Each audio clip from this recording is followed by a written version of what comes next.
Hi, and welcome to episode 25 of the Lowdown podcast with Mike and Johnny. With just 65 days to go, we take a detailed look at every band playing Apex and Opus stage on the Saturday of Download Festival 2025.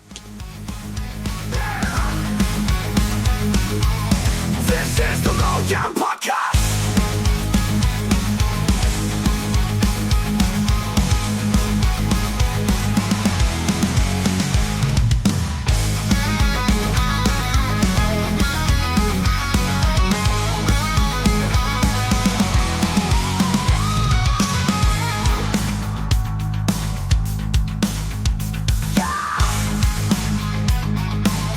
This is the Lowdown Podcast. Good evening. Good evening. It's like we've never done it before. I know. Just looked at each other like, what do we do? Yeah, so if you've probably noticed, we are not inside. It is a beautiful April day, and we thought, let's break outside for an evening and get the fire pit going. And I think it's this time of year when we start finally feeling like download is a reality. Yeah, what a treat. Yeah. Sat outside. It's pretty nice weather, sun setting, fire on. That's it. The birds are Getting me tweeting. very excited. Even just the smell of the fire is Yeah, getting me going. And you went camping at the weekend, didn't you? So did, that'll yeah. get you giddy, I imagine. you're going this weekend, aren't you? I am. Stealing Everyone's- your van for the day. Yeah, everyone's out and about. Yeah. Neighbours will be wondering what the hell's going on. They talking shit for outside. So yeah, it's rolling pretty close now, and I think we had a really good couple of episodes talking through the Friday stages. Yeah. I thought they were interesting to me because I listen to a lot of stuff that I've never listened to before. Yeah. So They seem to be the most popular episodes we've Yeah. done as well, which means people are obviously interested in hearing about definitely the lower stages, I would say. yeah, Yeah, so which isn't what we're doing tonight. which isn't, it isn't. So hang fire for Yeah, next week. So just turn off and talk to us next week. Yeah, but I mean, even on this, there's the top two stages. There's probably less that I knew on the Saturday than Yeah, on the Friday. So yeah, should we just rattle through them? let's jump in. So we'll start it. again with Opus. So again, if you've not been before, Opus is the second of the outdoor big stages. Probably fit about 20 to 30,000 Mm. there. I don't know what the official capacity is, but Probably It's- 200,000 in recent years yeah, it's been. when Evanescence were rammed. playing. I really hope that's where they're going to put some extra screens. Because they Yeah, said they're going to put some extra That'd work screens. really in. well, wouldn't it? Yeah, put them on the side because we were stood by that bar, weren't we, watching Pantera, totally side Yeah, you're on. You right, couldn't see actually. any screens. You Can't see the screens on the stage. No. Yeah. So yeah, stick some at the side of that sound tower. Similar to what they did for Guns N' Roses in 2018. They Mm. had the screens around the sound tower and main stage. Yeah. So something like that would work quite And well. you've I think. always said having some speakers there as Yeah, well just would put work some really well. Yeah, some delay towers on, and Yeah. it'd sound a lot better. So Yeah, yeah, second stage on the Saturday we're on then, aren't we now? yeah. So we're opening with quite a big name, really, in terms of I think it's someone who'll be familiar to pretty much I think so. anyone who listens to alternative music at the minute, and that Yeah. is Miss Sophie Lloyd. Yeah, what a booking.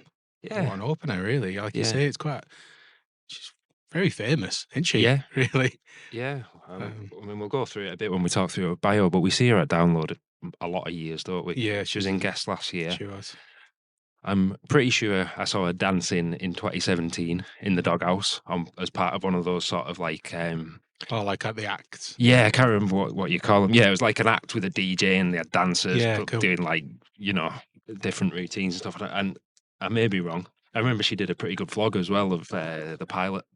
Really? She was at the pilot Oh, as okay, well, I yeah. hadn't seen that. So she's well affiliated with the festival, which is Yep, cool. yep. I remember commenting on something she put up from Download last year saying, how come you're not on the lineup sort Yeah. of thing. So it's good to see that she's there. Brilliant. So do you want to kick off with a biography, mate? Took Or me am I by putting you on the surprise spot? I'll go with Go it. on, then I'll you go got it for if you got it up. So yeah. Right, so Sophie Lloyd was born in Oxford on 22nd October 1995. Grew up in Henley-on-Thames. First picked up a guitar at the age of 9 after watching Goofy Goober Rock, a modified cover version of Twisted Sister's I Wanna Rock in the 2004 film The SpongeBob SquarePants Movie. Her early influences included metal bands Iron Maiden, Black Label Society and Pantera, as well as Joe Bonamassa and Hailstorm. She graduated with first-class honours as a Bachelor of Music in Popular Music Performance from the BIMM or BIM Institute in London in 2018 and is a professional composer, Wow, which is really cool and something that I is didn't great. know about her. Yeah. So that's off to you there, Sophie. She started a YouTube channel in 2011, highlighting her instrumental cover versions, her own compositions, guitar equipment reviews, and her shredding and soloing techniques. Her YouTube channel gained international recognition, achieving 54 million views by December 2020. And then a big one, she joined Machine Gun Kelly's touring band in 2022 for his mainstream sellout tour. She was voted Best Rock Guitarist of 22 by the readership of Music Radar, and her debut album, Imposter Syndrome, debuted at number 3 on the UK rock chart and 11 on the indie chart in 2023. The album gained a nomination for Best Breakthrough Album at the 2024 Heavy Music Awards, and the solo of Do or Die was voted by Guitar World readers as the second best guitar solo of the year. Wow. In 2022, her debut solo headline show was first announced for Camden Assembly the following October, which was then upgraded to the Underworld due to high demand. In September 24, her US debut headline show was announced for the Whiskey A Go Go in January 2025. That is incredible. So that's a Isn't lot it? of achievements. I was in going a to say it's a lot in such a short period of space time. I mean, we've been aware of her for a while. Yeah. A big Instagram star. Yeah. A phenomenal guitar player. Yeah. And I don't think that's overselling it. No, not at all. She's a virtuoso. I mean, she's a gorgeous girl as well, so she's got that image on her side as well. Yeah. But she doesn't have the, the ability to back it up. She's absolutely incredible, and I think, I mean, she got on world tours with Machine Gun Kelly. That's insane. So I kind of followed her through her Instagram journey on that and stuff. But I think then writing her own stuff and having her own albums, this might just kick it off for her as a solo artist as well. I mean, she's got everything to fall back on and nothing to lose, has she? So I hope so. Yeah. So have you written any thoughts down for this one? I have. But incredible guitar player. That's it. No.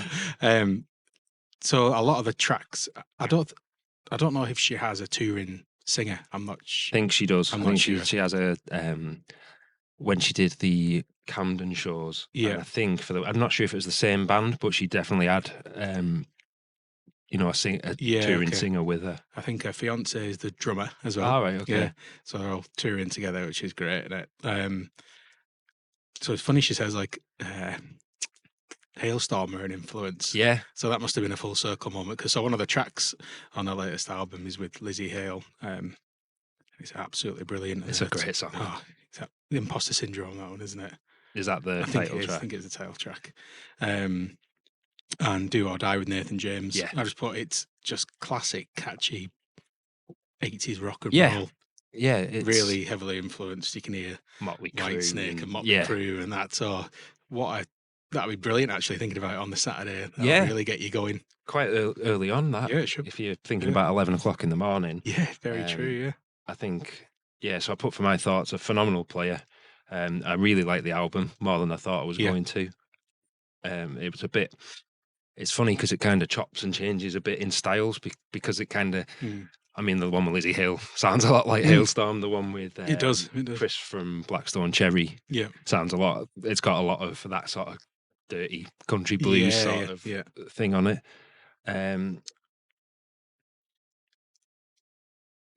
You try to read your own writing. This is terrible. I'm going to have to get better at this. Sophie has been something for years. I'm sure. Yeah. She's been in attendance for years. Yeah. I'm sure she was dancing in 2017, like I said. So if anyone knows if that's true or not, then let me know. Imposter Syndrome with Lizzie Hale was my favourite from the album. Yeah, I think it's a much needed dose of classic rock and metal, drawing a lot from the 80s. Yeah. Some of the tracks maybe got a little overtaken by the Guests, for example. Chris Robertson sounds a bit like, and Michael Starr. Guest sounds a bit like Steel Panther. In style. But I think it'll be a lot of fun. That'd be great. Yeah. Hopefully the sun's shining and we'll get some morning beers on the go. Oh yeah, it'd be perfect. So, yeah, I'm looking forward to seeing her. Good booking, that download. Yeah. Very good.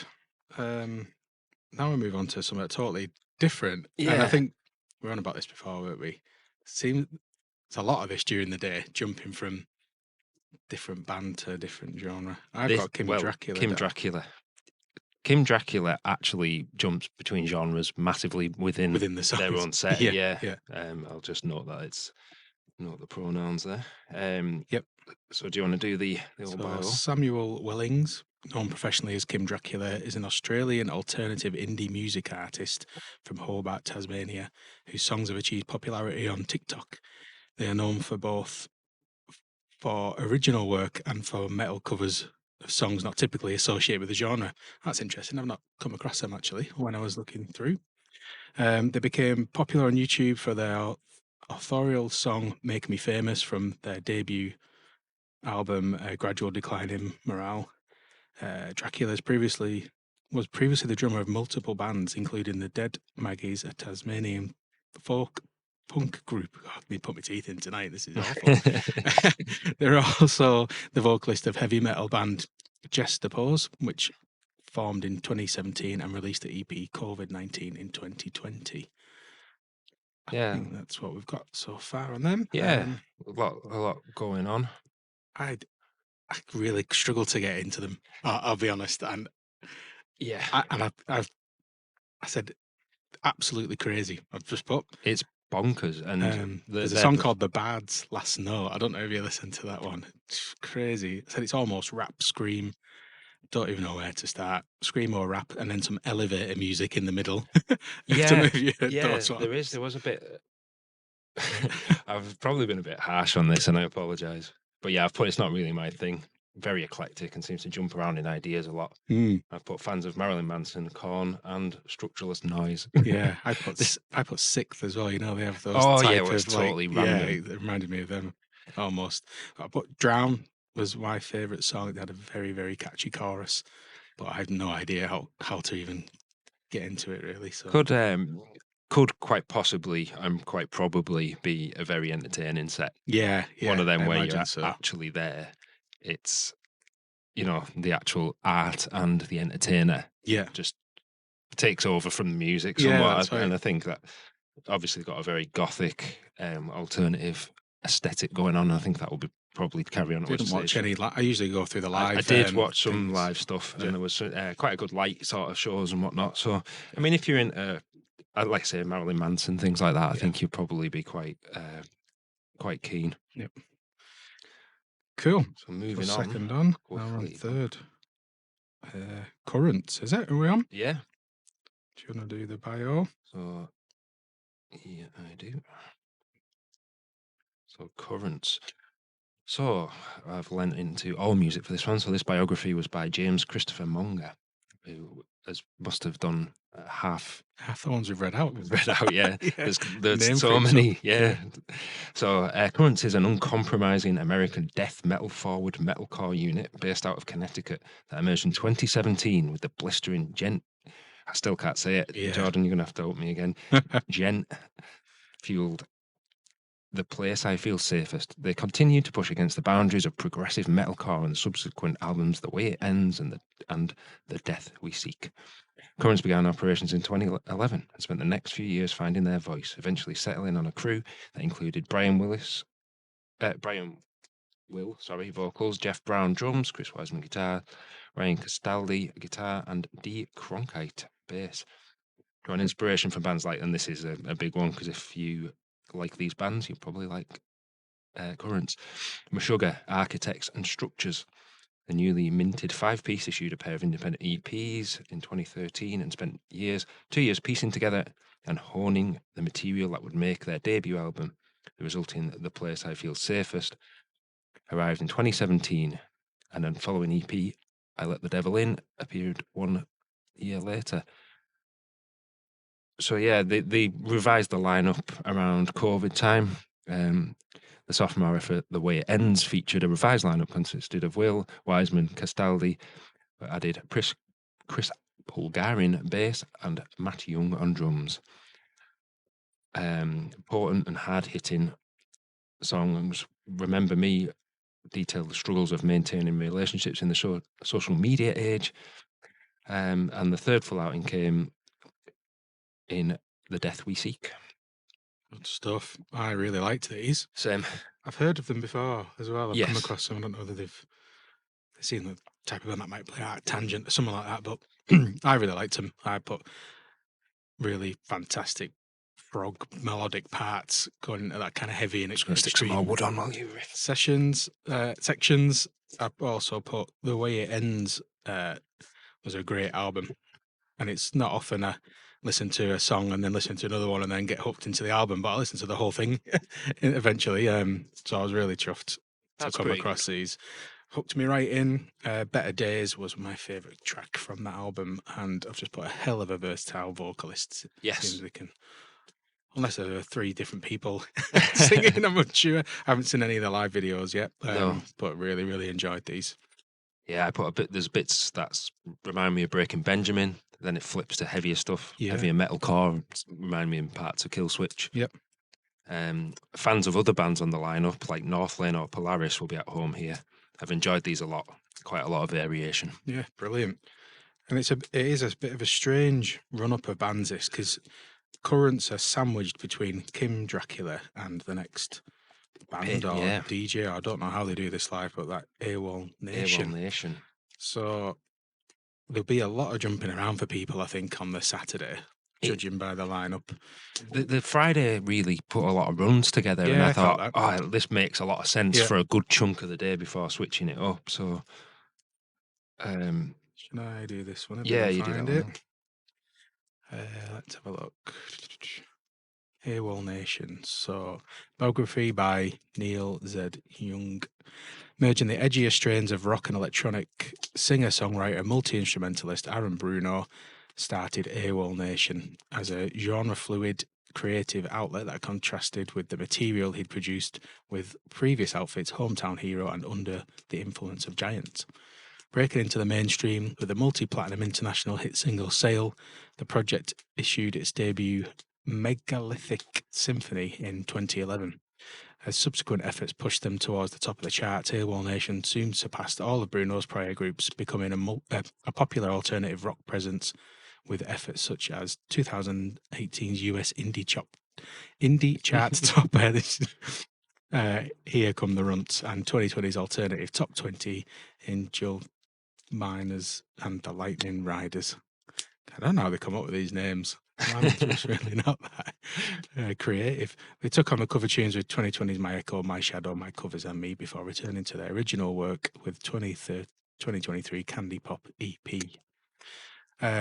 LA's born and raised, Bruno spent much of the early 2000s finding his way in the industry, trying his hand with the grunge-influenced alternative rock band Hometown Hero between 2001 and 2004, and then moving briefly to sleek funk rock with Under the Influence of Giants, who released one hit album before disbanding in 2008. Deciding he needed a break from the collaborative process, Bruno hoped to find a place for some of his songs that didn't fit his other bands under the moniker AWOL Nation, taken from a childhood nickname. He established a creative free-for-all for himself, mixing genres and blending live instrumentation, electronic elements, and slick production into an electro-rock hybrid. So I'd never heard of him, but I'd heard the songs, and I think they're very viral songs. Yeah. Again, not really my thing, I don't think, and I don't know whether... I mean, there's a lot of it says, like, rock, indie rock influenced. I thought it was more kind of poppy, I'll be honest. So the total flipping genre, Sail is a big hit as well as Run. I'm sure I saw that on like a viral trend as well. Yeah. Not really my bag, but will definitely go down well. But kind of pop alternative. Yeah, I've my thoughts on this one. I put a huge following, number of listeners. They're quite remarkable, the amount of listens on Spotify, actually. For me, it sounds like music for adverts. I don't dislike it. I'm not sure on it really belonging at download. And between two metal bands, it's an odd booking. Personally, would have switched with Mallory Knox in the tent. Yeah, that's not a bad show. For fans of Apple adverts, because that's what it just reminded me. It does remind you of adverts. Those were old iPod adverts from back in the day. Like the multicoloured. Someone dancing with an iPod with headphones in. Maybe I've just not heard enough of his stuff, but the ones that I'd heard, which are the big hits on Spotify, all sounded very similar. So unless he flips it up, and again, I don't know how he does it live. Totally unsure. I don't know if it's a DJ thing or a live band thing, or don't know. So I probably need to look into that. But I'm sure some people will enjoy them for sure. Yeah, And maybe it's a nice pick me up for mid-afternoon. maybe if you want to get your party started a bit. Mm. And then moving on back to more metalcore stuff, which is why the last one seemed a bit weird, and that is with Polaris. Yes. And I will quickly get the old bio up. And I'm getting covered in ash here from this. just trying to set you on fire, really. We'll have to edit out all the All the crackles and then put all the lighting up because it's too dark. And we'll try not to freeze. We've probably got a bit overexcited here. I think we did. That's all good though, mate. It's part of the fun, isn't it? So yeah, Polaris. And that is by James Christopher Munger. Again. So Polaris is an Australian metalcore outfit with an expansive sound rooted in progressive metal, post-rock and electronica. Christ knows what any of these things are. Brilliant. Elements and a lyrical style that focuses on themes of anxiety, depression and loss. The band emerged in 2017 with the acclaimed Mortal Coil, which, like its successor, 2020's The Death of Me, earned an ARIA nomination for Best Hard Rock or Heavy Metal Album. 23's hard-hitting Fatalism delivered a potent set of songs inspired by the emotional strife the group felt during the peak of the COVID-19 pandemic. The band was founded in 2012 by drummer Daniel Fernari and guitarist/vocalist Jake Steinhauser. The Sydney-based group soon coalesced around a lineup that included guitarist Rick Schneider, vocalist Jamie Hales, keyboardist James West, and Jake's brother Matt Steinhauser on bass. West and Matt Steinhauser departed the following year. Where are we at? With Jake taking over bass duties to help focus on his vocals. The band's debut EP, Dichotomy, fucking hell, Dichotomy.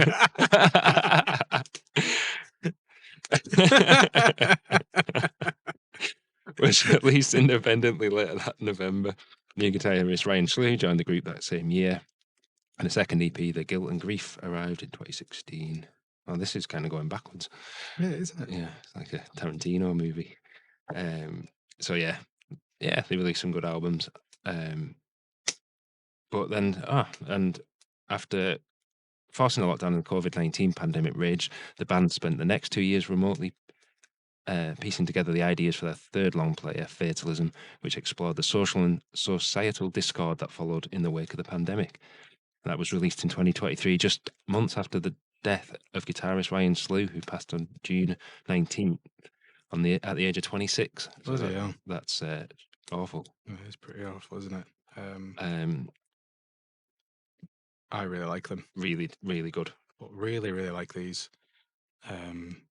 Two of the tracks that stood out to me, The Remedy and Masochist, but great tracks.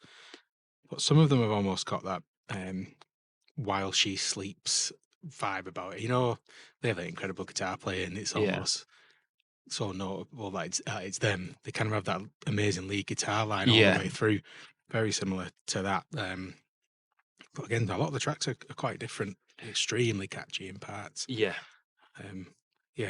Really glad we came across these. Yeah, these are ones that I listened to. I caught them on someone's playlist early doors and just kept coming back to.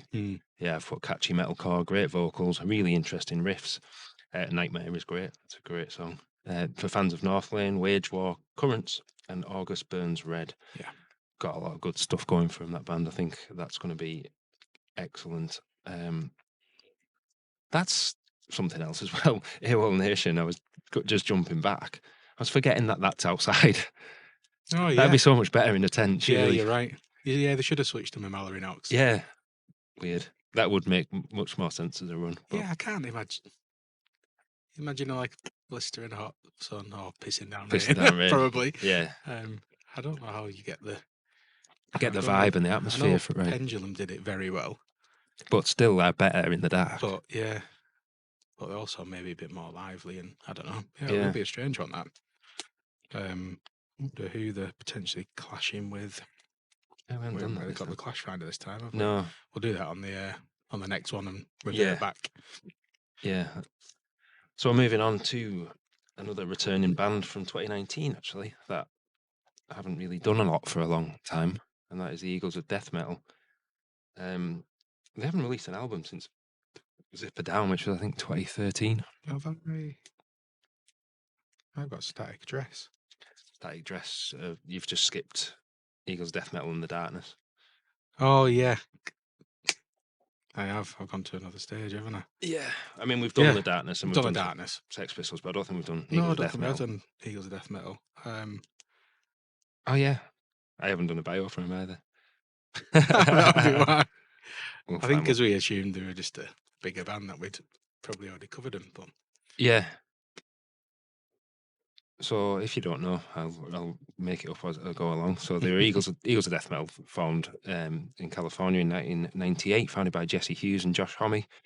The band also includes a wide range of other musicians, but the core remained them two. Josh Homme doesn't play live with them, of course.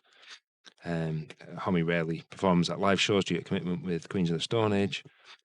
And the current touring lineup includes Hughes alongside Leah Bluestein, drums, Scott Shiflett, guitar, and Jenny V on bass. Scott Shiflett's the brother of Chris Shiflett out of Foos. oh, right. And Rex Roulette on guitar. Great. Despite the name, they are not a death metal band, and the name is intended to be humorous. Yeah. In 2003 interview, Homme described the sound of the band as a combination of bluegrass slide guitar mixed with stripper drum beats and canned heat vocals. Hughes is known for his enthusiastic interaction with audience at live performances. One of the things that made me laugh, I think they were playing some like heavy metal, some death metal, Vader, that's it. And I think Hughes said that he liked it, and Homme said, yeah, they're like the Eagles of death metal. Oh, so right, so like the band the Eagles. So yeah, they've got a rich history up to a point, and things kind of just went a little bit off the rails after the Bataclan attack. I think he kind of seemed to I don't know, lose a bit of. He went off on rants and understandable. I think it's you've seen them, haven't you? I've seen them. Yeah, I saw them 6 days before the Bataclan attack, actually. Yeah. And I also saw them at Download 2019, which was very enjoyable. Yeah. There's not a lot to it. It's rock and rolly, simple riffs. It's pretty entertaining, I think, to watch, and perfect slot again for that late afternoon type. Yeah. Slot. Yeah, they're not going to win any awards for complex music. Oh, but it's simple rock and roll, drinking music, tap your feet, nod your head. They're all in similar circles by the sounds of it, aren't they? It's like Queens of the Stone Age and everybody, and it's great. Yeah. I haven't listened to them for a long time, actually. I listen to them now and again. That Death by Sexy is a really good album. Yeah. Just for getting dressed to go out for a beer, or just get yourself in that frame. I do really like them, but be Clash dependent, these ones for me this time. I skipped Slash for them last time. Right. Dad and Kate watched Slash. I watched a little bit of Slash, and then I went and got up in the mix, and it pissed it down for their set. Right. I was on the Sky Arts footage with my full cagoule up and a hat on top. Yeah. Yeah. I said to Jen, there's me. She's like, I just look like a penguin. So yeah, you're kind of sticking into the bit of rock and rolly stuff, and then you're going to one of Britain's, what I'm told, Britain's most successful rock band. Someone on Facebook told me. All right. And that is The Darkness. The Darkness are up next, and we've also already covered them. Yeah, in the logo band slots earlier on. So if you have a listen back through, find which episode it is, because I can't remember. And like you say, if you've not heard of The Darkness, you're in the wrong place probably. Yeah. We like The Darkness. We saw them a couple of years ago when they subbed Steel Panther, didn't they? Yeah. And they put on a really good show. They did. I think I was kind of thinking they would possibly headline the second stage. Yeah. To be honest, I think Steel Panther should have probably dropped a slot and they should have probably gone up one. Yeah, but yeah. headbutted me, mate, And there. then the peak of the set, they always do the Christmas song, which goes down very well, especially that year because it was fucking roasting. Yeah, We had our arms around each other. An absolute blast. Core memory of mine, that. So. it was a good set, and I think they'll be great again. And it'll round off the day on Opus with Sex Pistols and Frank Carter. And Carter, who we've also covered in the previous episode, I think. Yeah, we have. Yeah, they were. There's a lot of footage of them flying around at the moment. They did the Royal Albert Hall, didn't they? And some smaller venues as well by the looks of it. It's just a fucking absolute blast. Looks great. Don't know how it'll translate on the second stage because they seem to do well on those intimate or like indoor ones. But I mean, we've seen Frank Carter before. He's just a good front man, isn't he? Brilliant, and he get the crowd going. I'm sure, regardless of the size of it. So yeah, I'm really interested to see how that works. I said on the forums, I was looking forward to these, but now I'm finding out that it's pissing off John Lydon. It's even better. Oh yeah, because he's absolutely he's all over. furious, isn't he? Yeah, it's woke bullshit apparently. All right, really. Don't know how. Can't imagine him being up there, can you? Though, fucking running around and he's just a twat, isn't he? So yeah, that's Opus, and it's an odd day. That is an odd day. I don't think anyone will be rooted to one spot on that stage all day. No, it is a bit of an odd. If there's a lot of Sex Pistols fans waiting all day for the headliner, they wonder what the fuck's going on. And some people might have gone there just for them. Yeah, but quite possibly. Yeah, I can't imagine them being stood there for Kim Dracula. No, AWOL Nation and that. Yeah, it is an odd run of bands. It's a little bit all over the shop, but I think we'll be running around a fair bit on the Saturday. Yeah, I think so too, mate. Should we? Yeah, let's have a little pause. I'm gonna put change some the wood on lighting the on the fire. camera because it's getting a bit dark. Yeah. And a bit more wood, another beer. Brilliant. Catch you in a minute. This is the Lowdown Podcast. Yeah. Hi, we're back. Welcome back. I've obviously lightened up the video a bit because it was getting pitch black towards the end there. Brought my gnome out. Yeah.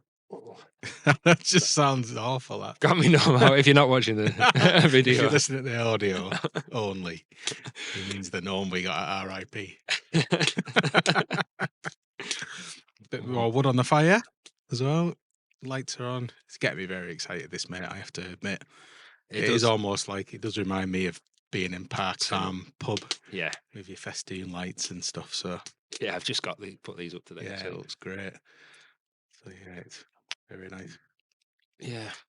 It's so we'll move on to Apex. So Apex is the main stage at Download Festival, and it is opened by a band I think a lot of people are quite excited for, and that is Static Dress.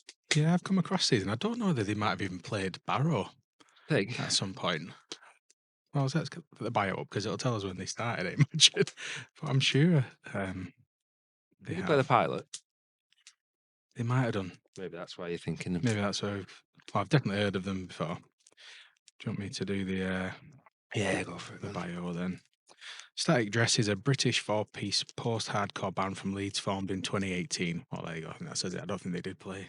They wasn't them I was thinking of.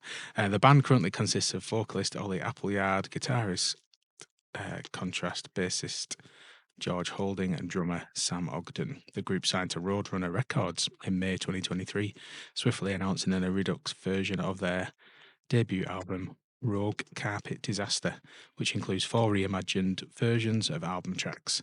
Until this point, the band were independent and had released a smattering of singles, an EP and an album, and as well as a demo version of the Prologue EP, which was only available on CDs at Slam Dunk Festival in 2021. Interesting. Which is cool. So yeah, there we go. I've seen a lot of hype about these. What have I put in my comments? I said it's almost like if AFI and Alexis on Fire decided to join and create a band. I absolutely love the aggressive vocals and a song called Flea House, which was my favourite from the ones I listened to. But yeah, again, they'll be first on, are they? First on Yeah, first the up, day. you'll be looking about 11 o'clock in the morning. And that is, that was my take as well, to be honest. I put a lot of genres going into one here. Some metalcore, a bit of punk, some alt rock, a bit of post-hardcore. Yeah. I quite enjoyed them. Yeah, I did. There's a lot of imagery around them, which is why one of their members is an anonymous one. Really? So contrast, yeah, Yeah, okay. is masked and anonymous. So I think that will, be quite a good thing for Sleep Talking fans. Anyone who likes that sort of thing, Yeah. which I do actually. I do quite like anonymous members. I always preferred Ghost. I was when they were thinking like about that. this. Maybe we'll talk about it later. But how many of these bands were put on this day to try and like orchestrate a Sleep Token influenced day? Yeah, Do you know what I mean? Because if some people might have been attracted to download this year purely by getting a day ticket to see Sleep Token, yeah, you'd want to try and make sure the day fits a little bit around what they'd expect to see. Yeah. I'm not quite sure, but it kind of starts that way, doesn't it? Yeah. That second stage I've put there for fans of Sleep Token and Loathe. Which, so yeah, I've actually got the Clash Finder up now. So Static Dress will almost definitely be on at the same time as Sophie Lloyd. Yeah. Bex and Artio, who I don't know yet. So yeah, I'm looking forward to listening to the next lot. We've got a Next lot of bands to get through, mate, haven't we? There is next week, because I know less of these than anyone. But yeah, a strong start to the day there. And then we're moving on to Loathe. Cool. We've seen these before, haven't we? We have, so I'm at the pilot. And I remember being blown away. Yes, until they had some technical difficulties. They did. I think the entire PA cut out, didn't it? Oh, yeah. Towards the end, and they just kind of stood for a minute and then just waved and walked off.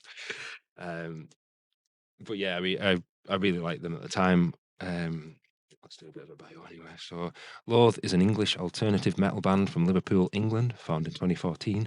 The group consists of lead vocalist Kadim France, guitarist and second vocalist Eric Bickerstaff, drummer Sean Radcliffe, and bassist Faisal El Kazragi. Apologies if I'm pronouncing that wrong. They are signed to Sharp Tone Records and released 2 EPs and 3 studio albums. Prepare, Consume, Proceed was released in 2015 and reissued in 2016 through Sharp Tone Records as the label's first release. They released their debut studio album, The Cold Sun, in 2017. They released this. They did a few more EPs and then released a second studio album, I Let It In. And It Took Everything. That's one title. It sounds like two. I Let It In. I struggle with that on the other ones. Actually. Yeah, on February 7th of 2020. And there's been a lot of this on the forums. People saying, when are they going to actually bloody release the follow up? Because it's been 5 years now, which is a long time for a fairly developing band, if you will. Yeah. I said we saw these at the pilot. Enjoyed them despite technical issues. Very good musically. A lot of similarities to Sleep Token. Yeah. Just a bit faster. Yeah. They've also done a song with Sleep Token. Oh, have they? Yeah. Oh, they have. Yeah.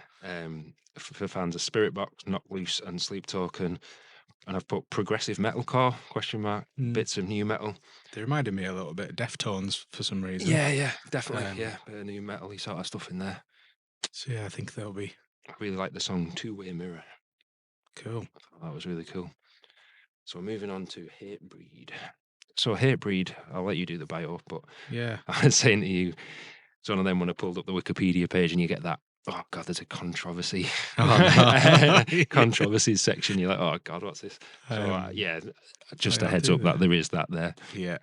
But actually, Jamie Jaster, the singer, seems to have probably developed as a human being since his young years. Oh, okay. And sounds like quite a positive force at the moment. So that's good. I've never really give them a listen. No, same. Seems to be the comment that I give with all these bands. We do listen to music, we promise. But I've been around for a while, haven't they? I've known about them for years. Yeah, I've seen them on lineups for just years. never give them a shot. So this is a Hatebreed biography by Mike Daronco. One of the first acts to effectively meld hardcore and metal, Hatebreed's fiery guitar assault gave birth to a bleak, brutal sonic world, fronted by the abrasive, defiant vocals of James Jaster. the band's immense live reputation earned them a spot on Chicago's Victory Records. Satisfaction is the Death of Desire, released in 1997, pulled off no mean feat in meeting its epic hype with both critics and fans. A slew of successful albums followed, including multiple top 40 entries and a #1 spot on the hard rock charts for 2013's The Divinity of Purpose. Chester also found a second career as the host of MTV's metal juggernaut Headbangers Ball for several years in the 2000s. Is this still them? Formed in New Haven, Connecticut. Yep, Hatebreed got together in 1994 for the purpose of creating a back-to-basics hardcore band with heavy metal guitars, screaming vocals, and 30-second songs. I've just put, never really give them a listen, and I'm gutted I haven't. I just put for fans of Slayer because I think that's pretty much it. I will be heard and looking down the barrel of today. They've got some excellent songs. Yeah, it's really so good. angry. It's so. I absolutely love these. Hardcore by definition, but there's a lot of old school thrash in there. Yeah, about absolutely. them too, with some Pantera-esque grooves. Yep, for sure. I've put for fans of Slayer, same Machine Head and Cargo Shorts, because that is definitely the sort of you want your camo shorts on, big beard, stomping around. I've been listening to these all day today.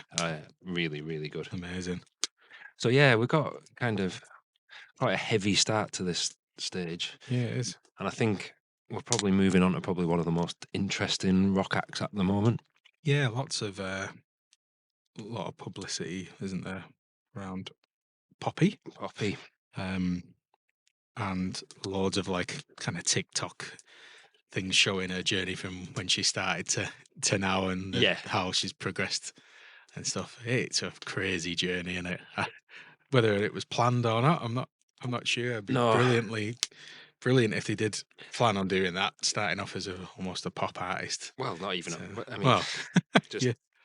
Did you see her early videos? It's just her just saying "I'm Poppy" over and over again on YouTube. Yeah, very crazy. Weird. But yeah, I think she did the song with Knocked Loose, didn't she? And Jimmy Kimmel, and seems to have blown up a little bit since then as well. So I think she'll pull in quite a crowd, just because people, I think, will be genuinely intrigued to see what she's like live. And from the videos I've seen and the tracks, I think it should be very good. Have we got a bio? I've actually missed a little bit on those. Their third album was actually released in 2021. Missed that bit. Their third album, I was going to say "These Things I Believe," which is a Simpsons quote for anyone who will get it. "The Things They Believe" was released on February 7th of 2021. Often categorised in the metalcore genre, and they've been nominated for lots of awards. So good on them. So yeah, back to Poppy. Mariah Rose Pereira, known professionally as Poppy, or Mariah Poppy, or That Poppy, is an American singer, songwriter, actress, and model. In early 2014, she signed to Island Records. Over a year later, her debut single, "Everybody Wants to Be Poppy," was released, and in early 2016, she released her debut extended play, "Bubble Bath." In 28, just for a start, don't listen to any of them because it's almost irrelevant. Yeah, it'll probably don't start with the start because it's just pop. Yeah. And teeny pop. It's like listening to fucking JoJo. In 2018, she released a web televised series, "I'm Poppy," and released her second studio album, "Am I a Girl?" And then things turned a little bit. She released her second extended play, "Choke," and in January 2020, she released her third studio album, "I Disagree," and this is where things got heavy. With the deluxe version, "I Disagree More," was released August 2020. So yeah, it is. It's excellent, that. And then she released another EP, "A Very Poppy Christmas." It's fucking wild, this. It's just nuts. And this sums it up a bit. Poppy's world is certainly a colourful one, filled with roller skating, hair dye, and the latest documentaries.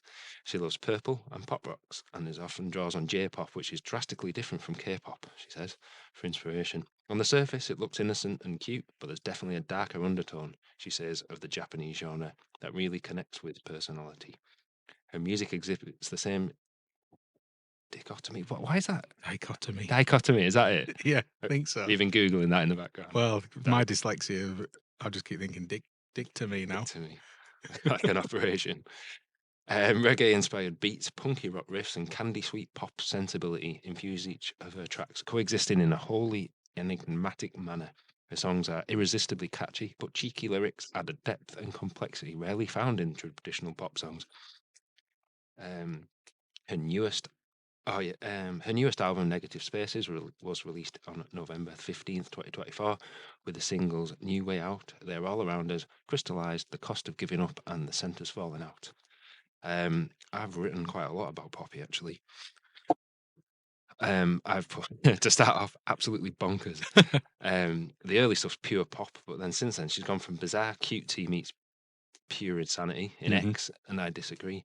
The latest album, Negative Spaces, with former Bring Me the Horizon member / creative genius Jordan Fish taking up production and co-writing duties. It's one of the best albums of 2024, and I think it'll be one of the highlights of the festival. Yeah. Put that out there for fans of Bring Me the Horizon, Baby Metal, and just generally it's all over the shop. But there's a lot going on. Actually, very, very similar. Real switch up in genres over the years, but most recent Negative Spaces album is great. I'll give that a good listen. Just gets heavy as the years go on. I said it's like the evolution of music for most people. Yeah. It's kind of like you come out when you're in school and you're listening to Five and Steps or whatever, and it's almost like we've not moved on, really. No, we haven't. To be That's honest. why we've never heard a Hatebreed. Too busy listening to the Venga Boys. So yeah, brilliant. I really hope we can catch her because I'm quite looking forward to seeing what that stage show. So yeah, things take a little bit of a weird turn for me. This one, and again, that's a real good run of bands, actually, isn't it? Started dressing at Loathe, Hatebreed, Poppy. It's a strong. It is start, strong definitely. stage. Then into Palais Royale, which is maybe a little bit different. It is. Start with the bio, which I don't think we have actually. Have we already covered them? I think we did, didn't we? Did we? On the logo slot one. Maybe we did, but we will have a little bit of a chat about them. I've just put not really my bag, if I'm honest. Yeah. But I can see why they would be so popular. They reminded me a little bit more of what would fit in like 2007, 2008 indie scene. Yeah. Or almost like the Libertines and the Strokes and Kasabian. I don't know whether maybe I'm just totally blindsided by him, but I don't know how well they would go down for the download audience. I'm not quite sure. It seems it's a little bit odd to me. I mean, it's probably more like Poppy than the bands that preceded her, but for me, it just seems very poppy. The songs are catchy, but doesn't seem to have any guitars in the later albums. I've put for fans of glam rock, such as The Doors. Now and again, it kind of strays a little bit towards sort of late My Chemical Romance. Yeah, I did read they're very heavily inspired. Yeah, by them, but not massively in the output. I don't think. No, it just kind of it just seemed to be pure pop towards the later end of the career. I don't want to shit on them because they're obviously doing something right and doing something right to then be fairly high up there, aren't they, on the bill for download. Not come across them again previously too much. No, I just hope they get the crowd they want really for that. Yeah. However, I think a lot of that is going to go out the window because you've got Don Brokaw following up, and we've covered these in episode 8. But let's be honest, one of the great live bands of this generation. Fantastic, aren't they? I think this could really, be just a brilliant late afternoon, early evening set. Really excited for it. Yeah. I did, however, see a clash that I didn't like particularly, but let me just double check that. Have a look. I used to listen to these a hell of a lot. A little bit of Eagles death metal, which I would be a little bit miffed at, but I haven't seen Don Brokaw, so no, I don't think we have we? I think I'd probably favour them, but I don't know if other people in the crew will. But yeah, just got so many great songs. Oh, amazing! And again, so different from each other. Yeah, they've really matured over time as well. The sound. Yeah. So I started listening to them in when it was like 2012-ish with the Priorities album, and then probably skipped them for a good probably 10 years. Yeah. And then came back to them and started listening to them a little bit more. They have changed in style a fair bit, but still remain very energetic. Yeah. I think they'll put on a great show. People seem to go wild when they're playing, don't a they? real front man as well, Rob Damiani. Yeah, is, he is. Just looks an absolute riot. I think there'll be a fair few in our group that'll really want to go and see them, and Gaz and Bamber and everybody. So probably tag along and watch them for sure. Yeah, so hopefully the weather will be nice. We can, take our t-shirts off. What time do you think that'll be roughly in the day on the Saturday? Well, as you got on the Clash the Finder? old Clash Finder estimates, you're looking about 5 o'clock. Oh man, that's perfect. Start to pick the party up. Yeah. Again, and then we're probably going to then switch over to the Darkness. So them into the Darkness will be a lot of fun. I want to go and see Mallory Knox, so I'm not quite sure if they'll. Oh, they look like they might clash with Shinedown. Shinedown, yeah. We'll go on to Shinedown next. Just starting with Shinedown, I don't know if there's any band that I've not seen less. If you not seen more, if you know what I mean. Really? They've always been on lineups or support slots, and I've just missed them. Yeah. They were supporting Maiden when we went to see them in Liverpool, and we just ended up getting pissed in was that Revolution to Cuba. Yeah, okay. And we missed them then by about 5 minutes. And then they've been at download a fair few times where I've just missed them, just other bands. Do you know what? We've obviously not consciously done that, but whenever I listen to them, I fucking love them. Yeah. Do you know what I mean? Whenever they're not the kind of band that if they come on Spotify on shuffle, I won't turn them off. I absolutely listen to them, but I don't know why I've never got really hooked into them. I don't know. Really not sure. They've obviously got a very, very big following. People very excited for them. Yeah. So sub yeah, no, that's the kicker, isn't it? It's a disappointing sub for me. Where do they play when they're touring over here, do you think? They're one of them that or don't they? Do they ever do their own shows? No, they seem. I think they've been over with Alter Bridge, supporting Alter Bridge. I think they might have done a Wembley, maybe. Right. They're one of them that could kind of do that, but I don't think they've done much just out on their own. I don't get me wrong, I absolutely love them, but there must be something that's missing there for me for not to be here. Shinedown biography by Eduardo Rivadavia. Shinedown is a melodic hard rock outfit that debuted in the early 2000s with a muscular post-grunge of Leave a Whisper. Platinum selling 2003 effort. That's a long time ago. Kicked off a string of modern rock radio successes. So I think that kind of sums them up. That kept the band atop the Billboard chart for decades. They smoothed their sound over the years to incorporate pop-friendly hooks, who doesn't, and polished production, scoring crossover hits with singles like Bully and Cut the Cord from the top 10 albums Amaryllis 2012 and Threat to Survival 2015. Stylistic evolution continued on 2018's Attention. And in 2022, they released their 7th set, Planet Zero.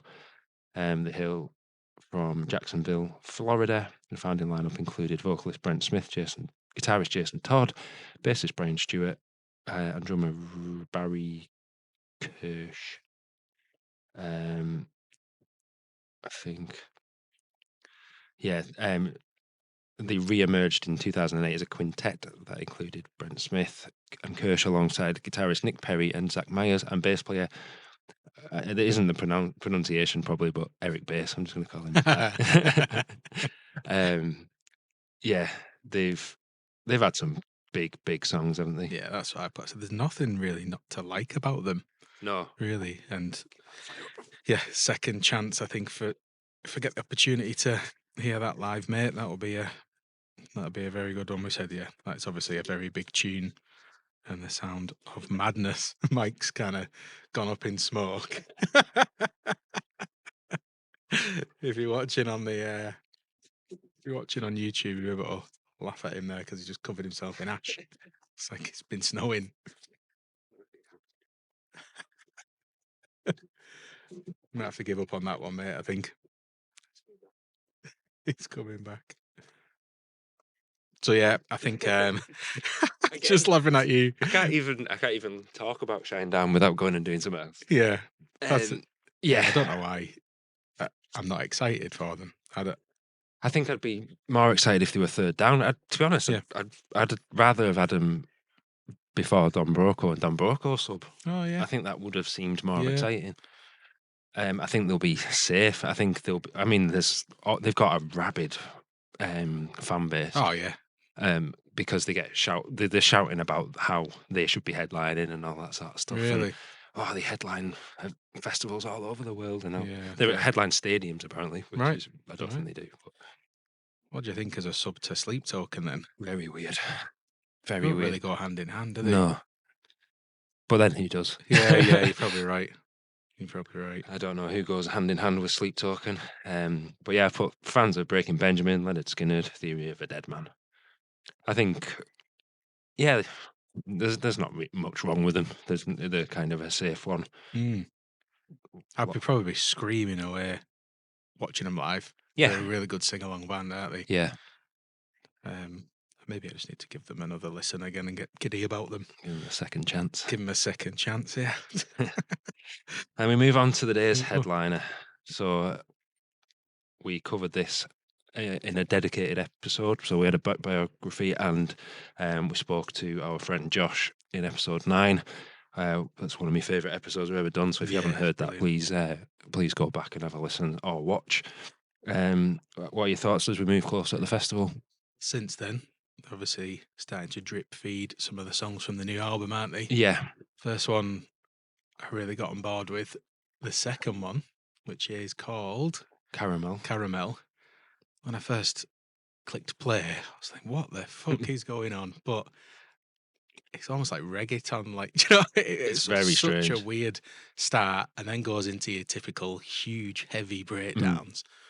So a comment, don't know how controversial this is, but it says a 5 out of 10 pop song plus a 5 out of 10 metal song doesn't equal a 10 out of 10 song. No. And I thought that's quite a good way of putting it. We've been chatting a little bit this week about Sleep Token's later stuff, and you said it's like they are scattergun approaching doing every genre at once. Yeah. I really like Caramel more than is it Emergence. Yeah. And I don't, but it's a pure pop song for me. Apart from at the end where it just goes wild with guitars. Yeah, I would kind of, if they'd have pulled the trigger a little earlier on the heavy guitars, I might have liked it more. Yeah, that's how I felt. Yeah. But yeah, I don't think they are. I don't think these new songs will be winning them any fans of the Download wider fan base. I'm really not sure. Whereas if we'd have gone back a year, if they brought out another song like The Summoning or something with heavy crushing, gent riffs and all this sort of stuff, I think it might have been a different thing. Yeah, this feels like they're just casting the net a little bit to try and grab. And again, I'll listen to. It's working clearly. Well, I think they've doubled the Spotify listens since the release of the last two songs. Well, I had something like that, but I mean, I had a hit. I went to Haven at the weekend in the van, and I had my Sleep Token shirt on, and there's like teenagers going past, like checking the shirt out and stuff. And you think that's weird. It is strange, isn't it? It's weird how quickly. I mean, they're massive, absolutely massive. They are huge now. I think they'll be pushing into stadiums next. Yeah, for sure. I mean, I'm shit because when I listen to a song, I immediately listen to just the music. I never listen to the lyrics. Yeah, which with the wrong band. Yeah, it is. But then I'd read somewhere that the latest song is about him as an artist, not as Vessel. Yeah, and almost like it's his frustrations. And must have had experiences of people shouting out his real name while they were playing live, which is a pretty shit, isn't it? So, but what you can say about him is the fucking fan base is so dedicated. They're absolutely obsessed. It'll be a very interesting day at Download. It will. Because there'll be people there that we've never seen at Download and we'll probably never see again at Download unless Sleep Token come. Yeah. And they'll rock up, they'll park out all day watching watching Shinedown, and they're like, it's strange. It's a very unique situation. We've got that band. I mean, there's only Linkin Park that have headline download in less time, if you will. Yeah. They've just absolutely skyrocketed and don't really show any sign of slowing down. Did you see? So Download shared what looked like a bit of an AI picture of the Download stage. All right. In full Sleep Token decoration. Right. And then it's got taken down. Right, that's interesting. So I don't know whether that means they're going to go all out and I hope decorate it for their set, because I don't know how well that live show will translate if it's just the lights. If it's the one we saw, yeah, inside, you're going to be. It's not going to work for half of it, is it? I don't think it will. They'll have to have some sort of visuals, surely. They'll probably have to start a bit later as well, like Rammstein always did. Yeah. So that they're in the dark a bit more. Because otherwise, yeah, I mean, it's did they start with "The Night Does Not Belong to God" when we saw them? Yeah, and they had the lights kind of like sync with the yeah, it gave me goosebumps. It really was unbelievable, but obviously they're not going to have that. No. I mean, they know that. So does the new album get released before Download? Then it must do. Have they actually released a date? I'm sure. You know them, they'll probably just drop it tomorrow. Yeah, they probably will. Because again, that could change things altogether. It'd be interesting to see how well day tickets are selling. Well. But again, something totally different. I really enjoyed them when we saw them. I've been listening to them quite a lot since as well. I don't know how this new album's going to go. Again, each song will probably be totally different, but I really did like that. But I'd almost skip through the first half of the new song just to listen to that, to the heavy bit. Yeah. Yeah, very interesting band. Everyone's talking about them. They're doing something right. I just hope they stay at that level, and it's not too overwhelming for them, given the lyrics for the newest song. So yeah, it's a big toll. I mean, we saw it with Bad Omens, didn't we? He had a bit of a mental, kind of. He had issues with how big they had got so quickly. Yeah, I think Bad Omens would have been a better sub. Yeah, I was kind of expecting them. I was expecting them. Maybe they'll be the secret set. Who knows? Yeah. So we'll just go. I mean, that's the day, really, isn't it? That's Opus. So we won't break, because otherwise it's more faffing for us with trying to sync the videos in, especially when it's probably dark and just me covered in ash. So what else has been going on in the world of rock? Well, I've been listening today to the new Bleed From Within album. Cool. Zenith. And it is absolutely fantastic. Is it? Oh, it is so heavy. Amazing. It's just grit your teeth. Yeah. Heavy metal mixed with some bagpipes, that which comes in. Yeah, really. Yeah, the title track is excellent. One about Halo. I can't remember the title today. I need to give them a listen then. Brilliant. Oh, it's really good. Really well produced. They've gone down a storm. Did they support Slipknot on yes. their tour? Yeah, Matty Haythorne was telling me about it today. Said they were brilliant. I bet they've got a few fans from them. Yeah. I also saw a bit of an interview with them to say Slipknot are their biggest influence, and now to be playing on a tour with them is amazing. Yeah, I think they deserve to keep rising up. Bleed From Within. I think they've got a lot going for them. Yeah, for sure. They were great when we saw them at Download for the 2 or 3 songs they did. Because of the technical difficulties. I was chilling in RIP for that bit, but I did see him. We saw him at the pilot. Yeah, they were great. We saw him at Bloodstock as well, didn't we? Did we? Yeah, same year. All right. Very interesting. Very drunk. And other interesting news: Jack Black has been added to the Back to the Beginning lineup. I'm hoping Mr. Kyle Glass might even. Yeah, me too. So it was an interview with Tom Morello. And he'd said that Tom Morello and his son and Jack Black, his son, are going to do some songs from the School of Rock, which is fucking crazy, isn't it? But has he been officially added to the poster or anything, or has it just leaked through the... Just leaked. It's, I mean, that day is quickly becoming too good to be true. Yeah, it is. And you're thinking, how the fuck do you cram all these bands in. I saw the interview with Jason Momoa as well. I Did you saw see that? Yeah. Where he'd rang Kirk Hammett to say, can you get me a ticket?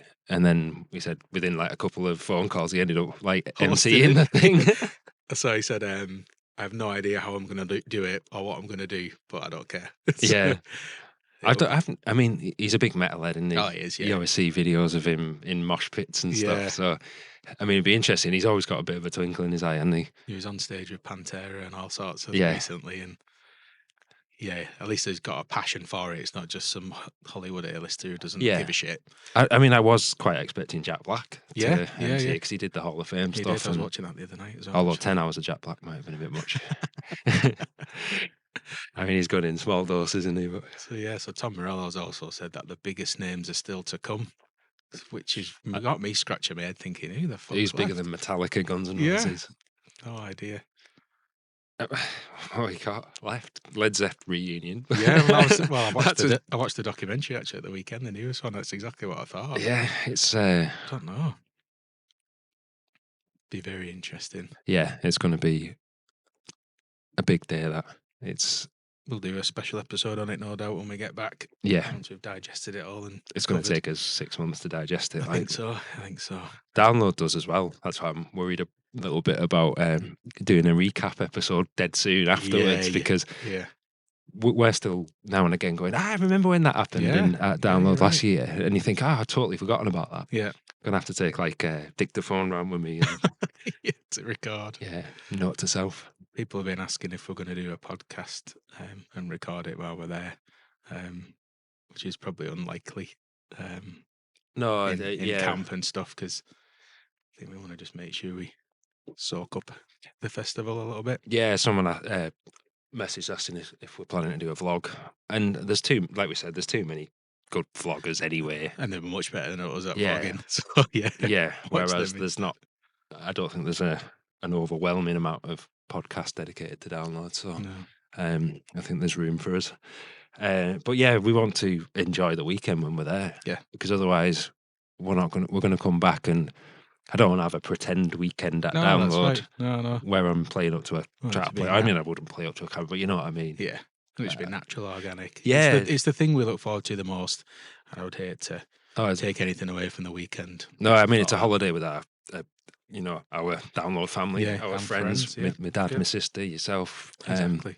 So yeah, we want to get on with enjoying the festival, and we'll talk about what we did when we get back. Got a big squad with us. Taz has just messaged me actually. So I posted a picture of our setup tonight, which is very RIP-esque, and he said, "Is this now a Tory podcast?" It is.